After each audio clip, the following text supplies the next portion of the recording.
Hey guys, and welcome to the recap and final thoughts of Alan Wake, known as In the Rearview potentially, but I know some other places use that name, so who knows if we can keep it. You know what, we'll stick to it for now. But anyways, we'll be taking a look at a few chapters, key points of the game, mechanics, and story. Anyone that has watched my playthrough of the game knows that I absolutely loved it. In my opinion, it would have been one of my games of the year back when it was released. But you know, I consider one of my games of the year of this year, even with the outdated facial animation that I guess a few people complain about. But anyway, let's get started. I myself am not a big horror game person, and I know this game isn't necessarily one, but from the very beginning when you hit the hitchhiker / axe murderer, it definitely feels like it. But then again, my own shadow makes me jump sometimes. Starting off with the beginning of the game, just so you know, we're going to do a small recap of the very first chapter, just so you can kind of see the ridiculousness, and I mean that in a good way, of this game. But anyways, let's go! Alan Wake does a wonderful job of introducing key elements without overcrowding you with prompts. It doesn't try to feather you in with basic gameplay, it throws you right in the pool and hopes you know how to swim. After juking and jiving and watching a man that only knew your face from a dream get murdered via axe to the back, you're ready to go. Meeting the voice of the elusive and cryptic Thomas Sane. He teaches you that many problems in life can be solved with violence. It's my kind of guy. Moving forward a bit, after fighting some Taken, being chased by a tornado, we realize it was just a dream. Maybe. But who cares? We're at Bright Falls, a beautiful town focused on the celebration of deer. And that's it.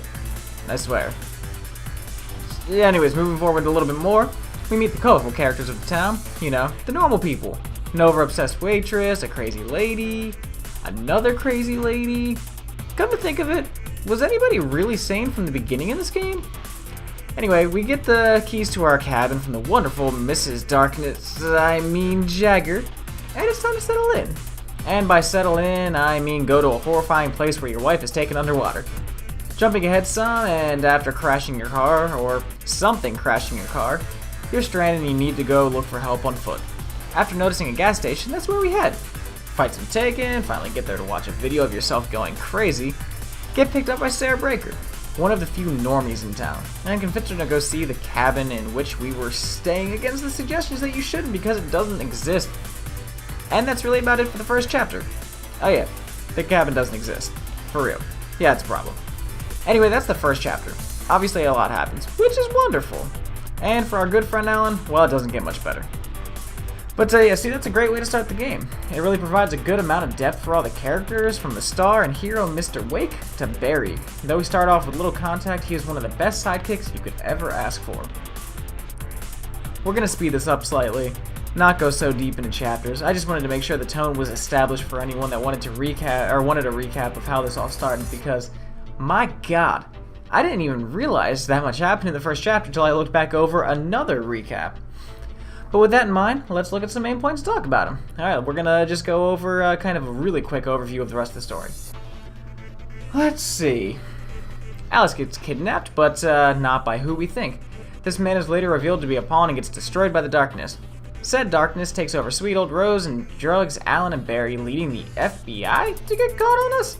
A very angry agent decides to take a shot at Alan with civilians in the way. We run.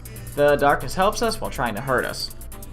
Get attacked by darkness, learn that Alan is actually in the custody of the darkness. Oh, Alice is actually in the custody of the darkness, sorry. Wake up to a douchebag shrink telling you your wife has drowned. Ass. Get a tour of a crazy place, learn the doctor was using you for his own gain, let that sumbitch die, possibly. Go to a farm, get drunk as hell with Barry, get caught by FBI douche after self-realization, and scene. Awake in a cell. Watch Nightingale get taken away by the darkness. Run like hell, get to the bookstore church. See Barry at his best, wrapped in glorious Kryptonian Christmas lights. Run some more, fly a little bit, find Cynthia Weaver, and go to the well-lit room.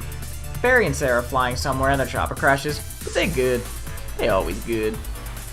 Meet up with them, go to the well-lit room, find Clicker, the ultimate power. Finally, we go for a very long drive. After this drive, we climb to the top of Cauldron Lake and kill that dumb tornado that plagued us in the beginning, and then jump into the lake. After quite the crazy dream sequence, and that's very reminiscent of something from Max Payne, meet Mr. Scratch. Kill the presents by filling it with light. realized we need balance.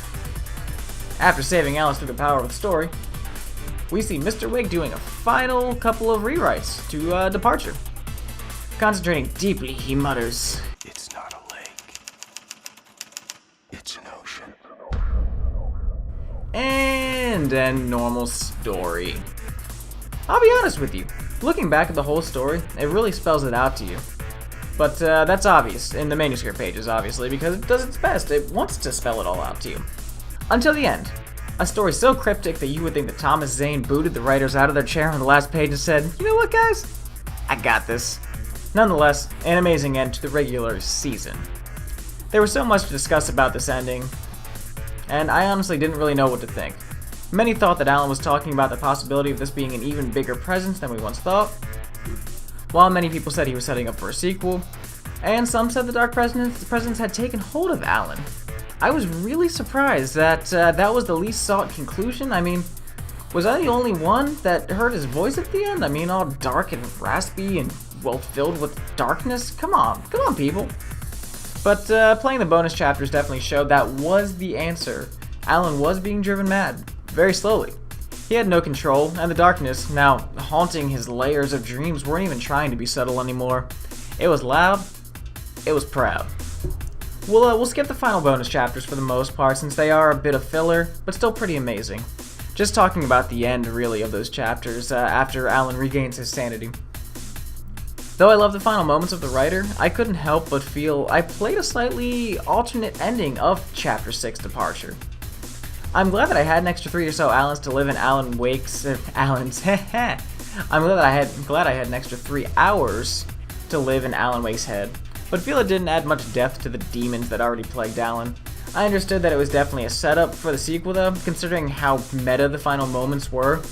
Though, so I mean, I'll take that in strides and keep my fingers crossed that Remedy Games doesn't keep me waiting too long.